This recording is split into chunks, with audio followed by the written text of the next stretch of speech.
Hello!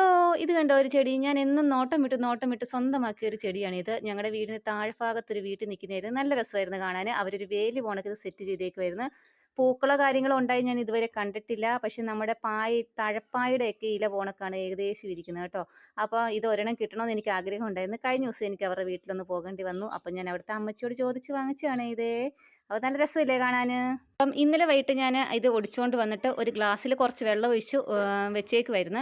വെയിലെല്ലാം താന്ന് കഴിഞ്ഞിട്ട് നമുക്കിത് നടാമെന്നൊക്കെ വിചാരിച്ച് വെച്ചതായിരുന്നു. എന്നിട്ട് ഞാൻ ഇതേ ചെടിച്ചട്ടിക്കകത്ത് കുറച്ച് മണ്ണ് എടുത്ത് നിറച്ച് വെച്ചിട്ടുണ്ട്. വളങ്ങളൊന്നുമില്ല, വെറുതെ മണ്ണ് മാത്രമേ ചേർത്തിട്ടുള്ളൂ. കാരണം എന്നാന്ന് വെച്ച് കഴിഞ്ഞാൽ ചിലപ്പം വളം കൂടിപ്പോയാൽ ചെടി കരിഞ്ഞു പോകാൻ സാധ്യത കൂടുതലാണ്. അതുകൊണ്ട് ഞാൻ വളമൊന്നുമില്ലാതെ മണ്ണ് മാത്രം എടുത്ത് വെച്ചേക്കുവാണ്.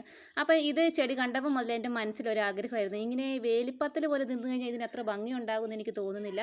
അതുകൊണ്ട് നമ്മുടെ വീടിനകത്തോ അതുപോലെ തന്നെ ഡൈനിങ് ഹാളിലോ ഒക്കെ ഇത് അലങ്കാരച്ചെടിയായിട്ട് വെക്കാൻ നല്ല ഭംഗിയുണ്ടായിരുന്നു, ഒത്തിരി ഹൈറ്റ് വെക്കാണ്ട്. അപ്പോൾ ഞാൻ ഇതേടെ ചെറിയൊരു ചട്ടി വാങ്ങിച്ചിട്ടുണ്ട്. അതിനകത്തോട്ട് ഞാൻ പതിയെ നട്ട് വയ്ക്കാൻ വേണ്ടി പോവാണ്. ഇതുമ്പോൾ തന്നെ എൻ്റെ മനസ്സിനൊരു പ്ലാൻ ഉണ്ടായിരുന്നു, ഇങ്ങനെ പത്തൽ പോലെ നിൽക്കുന്നതിലും നല്ലത് നമ്മുടെ വീടുകളിലൊക്കെ ചെടിച്ചട്ടിക്കകത്ത് നിൽക്കുവാണെങ്കിൽ നല്ല ഭംഗിയുണ്ടാകുമെന്ന് എൻ്റെ മനസ്സിലൊരു തോന്നലുണ്ടായിരുന്നു. അങ്ങനെയാണ് കേട്ടോ ഞാൻ ഈ ചെടി എടുത്ത് ഒടിച്ചിട്ട് നമ്മുടെ ചെടിച്ചട്ടിക്കകത്തേക്ക് നട്ടേക്കുന്നത്. നല്ല ഭംഗിയില്ലേ കാണാൻ? പക്ഷേ ഇങ്ങനെ നിൽക്കുമ്പോൾ ചെറിയ മറ്റേ സ്പൈഡർ ചെടി പോണക്കൊക്കെ കാണാനില്ലേ? പിന്നെ വെയിലിൻ്റെ കൂടുതൽ കൊണ്ടാണ് ഇത് കണ്ടോ, ഇലകളൊക്കെ ചെറുതായിട്ടൊന്ന് പഴുത്തിട്ടുണ്ട്. ഇനി നമ്മൾ വെള്ളമൊക്കെ ഒഴിച്ച് തണലത്ത് വെച്ച് കഴിയുമ്പം ഇത് നല്ല ഉഷാറായിട്ട് കിളുത്ത് വരും. അപ്പോൾ ഓക്കെ, ടാറ്റാ, ബൈ ബൈ. നിങ്ങളുടെയൊക്കെ വീടിന് മുറ്റത്തുണ്ടെങ്കിൽ ഒരിക്കലും ഇത് കളയരുത്. ഇതുപോലെ ചെറിയ തണ്ടുകൾ ഒടിച്ച് നമുക്ക് നമ്മുടെ വീടിനെ മനോഹരമായി അലങ്കരിക്കാം.